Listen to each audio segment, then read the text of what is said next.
السلام عليكم ورحمة الله وبركاته، اخواتي وبناتي وحبايبي، عاملين ايه؟ النهارده ان شاء الله هنعمل مع بعض السمنة الفلاحي بطريقة سهلة جدا، من شوية وش لبن او شوية وش جبنة. هنجمعهم كده بالطريقة دي في الفريزر معايا، ونطلعهم نعملهم بالشكل ده. عايزة اقول لكم الطعم والريحة تحفة بجد. مش محتاجة ان انتي تشتري بمبالغ عالية جدا، كل حاجة بقت غالية جدا جدا. والله عايزة اقول لكم ما شاء الله بتقعد معايا فترة طويلة جدا الكمية دي. يعني شايفين ما شاء الله طلعت معايا كمية قد ايه؟ شايفين كده الشكل بجد هتعجبكم جدا، وطريقتها سهله قوي قوي قوي بجد. ندخل بقى مع بعض في الخطوات ونشوف المكونات اللي معانا ايه. ما ننساش بس نصلي على رسولنا الكريم، عليها افضل الصلاه والسلام.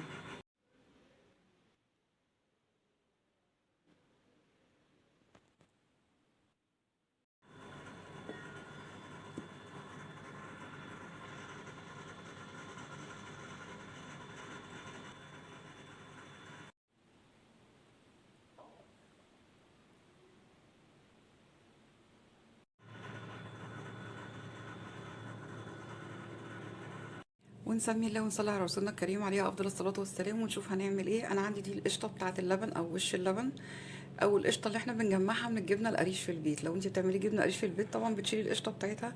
احنا بنعمل بيها حاجات كتيره جدا، ممكن نعملها سمنه فلاحي زي كده، ممكن نعملها رز معمر، هنلاقي لها حاجات كتيره جدا نعملها فيها. انواع من انواع الشرب اللي هي زي شوربه البروكلي، شوربه الكوسه. عشان ما اطولش عليكم، الحاجات دي احنا بنشيلها مع بعض في الفريزر. انا جمعت هنا كميه كويسه عشان عايزه اعمل بيها سمنه فلاحي نسيحها مع بعض.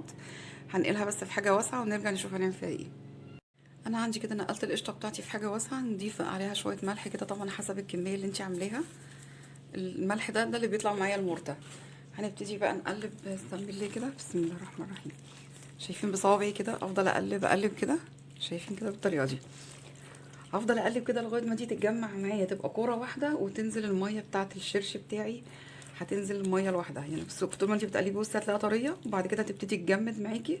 وبعد كده هتنزل الميه بتاعتها، نفضل نقلب كده. دراعك وجعك شويه تريحي شويه وترجعي تكملي كده يعني عادي. هي الصراحه بتاخد وقت شويه في التقليب كده لغايه ما توصلي القوام اللي انت عايزاه.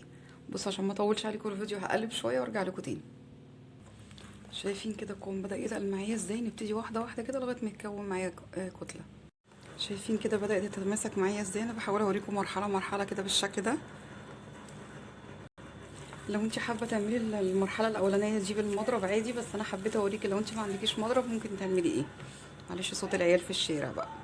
شايفين كده حبايبي قوامها بقى عامل معايا ازاي؟ لازم نطلعها من الفريزر الاول من قبلها مثلا بيوم بالليل كده، ونسيبها على الرخامه لغايه تاني يوم، لغايه ما تفك معايا خالص عشان تبقى الساقعه على ايدي. زي ما قلت لكم لو انتوا حابين تعملوا بقى بالمضرب هتيجوا لغايه الخطوه دي كده، المضرب مش هيمشي معايا. هتبتدي بقى تكملي ايدك. انا بصراحه حابه اعملها بايدي كده بالشكل ده عشان اسهل عليكم الموضوع. يعني لو حد ما عندوش مضرب او حاجه يبقى الموضوع سهل. بس هفضل اضرب كده. بصوا بدات تفك معايا اهي. بص بدات تفرول معايا ازاي؟ شايفين قوامها كده؟ تبتدي بقى تنزل الميه بتاعتها معايا. شايفين قوامها كده بدأ يفرول معايا ازاي؟ انا عايزه اوصل للمرحله دي. شايفين بدأت تفرول ازاي كده؟ الاول متماسكه خالص بعضها، عامله زي الكريمه كده. بصوا وانا بقلب كده، معلش بس عايزه قوه شويه على قد ما تقدري عشان تنزل معاكي الميه بتاعتها او الشرش بتاعها. بصوا بدأت تتطري معايا خلاص، هي هتبتدي تنزل ميه. معلش سامحوني لو الفيديو طويل، انا بس بحاول اوريكم خطوه خطوه كده. بدات تخرز معايا اهي، شايفين؟ شايفين الميه بدات تنزل ميه كده بالشكل ده. هفضل الف كده بالطريقه دي. معلش هي بتاخد مجهود شويه عشان عامله كميه كبيره. انت بقى هتبقى اعملي حبه بحبه كده صغيرين. بس انا بصراحه عشان حوشت كميه كبيره كده ما شاء الله يعني ايه، اخدت معايا مجهود شويه. تريحي شويه وتعملي شويه عادي، وقفي وريحي مفيش اي مشكله. شايفين كده؟ اهي بدات تنزل ميه معايا اهي زي ما قلت لكم. وكده خلاص بدأت تكون معايا كورة بالشكل ده. نبتدي نجمع، شايفين كده؟ نبتدي نجمع كده شوية على بعض كده بالطريقة دي، ونعملها جامد كده. عايزة بقى تعملي كذا كورة، عايزة تعملي كورة واحدة الأفضل ليكي اعمليه. طبعا لما بتعملي كذا كورة أفضل عشان تعرفي تتحكمي فيها. بس طول ما انت بتعملي تعصري كده. بصوا ما شاء الله بقت متماسكة خالص معايا ازاي، جامدة خالص اهي. انا بس بحاول اقرب لكم الفيديو على قد ما اقدر عشان يبان شكله عامل ازاي. بس ادي كده هكمل بقى بقية الكمية وارجع لكم عشان ما اطولش عليكم. بس يا حبايبي خلاص انا خلصت الكور بتاعتي كلها كده. طلعت معايا 3 كور، شايفين ما شاء الله طلعت معايا شرش قد ايه. زي ما قلت لكم قبل كده بنعملوا بيها قرص، بنعملوا بيها جبنه قديمه، نزود بيها المش بتاع الجبنه القديمه، نعملوا بيها المش نصنعه من اول وجديد. هتنفع معانا في طرق كتيره جدا ان شاء الله، نعملها مع بعض باذن الله واحده واحده. ودي كده الكميه اللي طلعت معايا ما شاء الله، شايفين شكلها كده؟ بسم الله ما شاء الله، كميه كبيره جدا ما شاء الله يعني. شايفين شكلها؟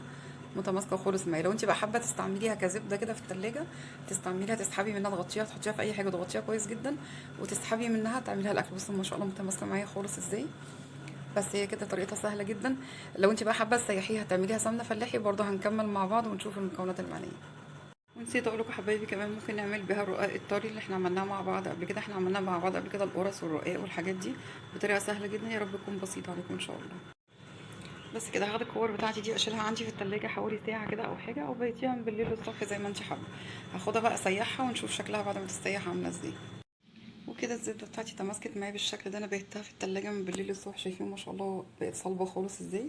بس هحطها في حله على النار ونسيحها ونشوف شكلها. وكده انا حطيت حله على النار وحطيت فيها كميه الزبده بتاعتي كده بالشكل ده. هنسيبها على نار عاليه لغايه ما تسيح خالص معايا، واول ما تبتدي تسيح نوطي عليها النار ونسيبها.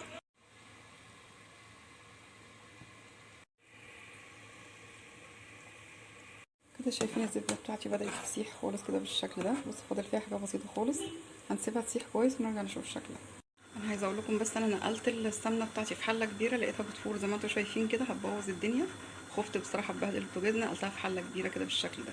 بنسيبها تغلي كده مع نفسها على نار هاديه خالص، كل شويه نقلبها طبعا عشان الملح اللي بيترسب تحت ما يتحرقش معايا.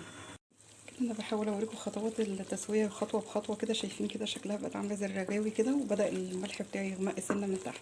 هنفضل نقلب عليها كل شويه كده لغايه ما السمنه بتاعتي تصفى خالص وترقد تحت الملح بتاعها.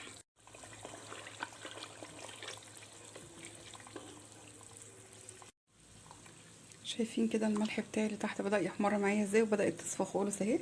في المرحلة دي افضل جنبها بقى اخد بالي منها عشان ما تتحرقش معايا.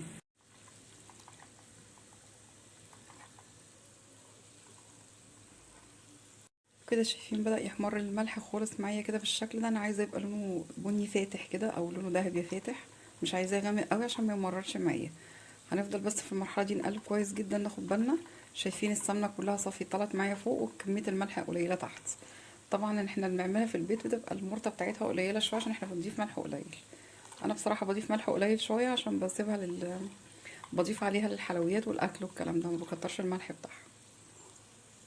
عايزه اوريكم بس شكلها من جوه كده. شايفين لون الملح كده؟ شايفين هو بدأ يعمل ازاي؟ انا بحاول اقرب لكم الصوره عشان تبين. بس هياخد ثواني بس كده اروح طافيه عليها خلاص كده واسيبها تهدى خالص. وبعد ما تهدى نغسل البرطمانات بتاعتنا كويس جدا ونبخرها، ننشفها ونبخرها، وبعد كده نضيف السمنه بتاعتنا عشان ما تبصي معايا. شايفين كده؟ وخلاص كده حبايبي وصلت بقى للمرحله دي. اطفي عليها بقى اسيبها تهدى خالص، اشيلها بس من على النار عشان ما تزيدش التسويه بتاعتها. شايفين كده بعد ما اللون بقى هدى معايا خالص؟ بصوا السمنه بقت على الوش اهي ما شاء الله. شايفين كده شكلها تحفه. وعايزه اوريكم شكل الملح من تحت كده. شايفين لونه غمق شويه عما كنت سايباه. تمام كده. بس هسيبها تهدى خالص بقى واصفيها كويس قوي واحطها في البرطمانات بتاعتي. ودي كده شكل السمنه بتاعتي بعد ما صفيتها كده بالشكل ده. بصفيها بقى في اي حاجه. شوفي عايزه تحطي برطمانات في اي حاجه انت حباها حطيها. دي كميه طلعت معايا وطلع كمان معايا برطمان صغير. هستنى بس اما تجمد كده واوريكم شكلها في الاخر. طالعه ريحتها وطعمها تحفه بجد، بتطلع مرمله وجميله جدا. ان شاء الله تعجبكم باذن الله. شايف شكلها كده معايا عامل ازاي؟ عايزه اقول لكم مرمله وجميله جدا. شايفين الترميله بتاعتها؟ شكلها روعه بجد.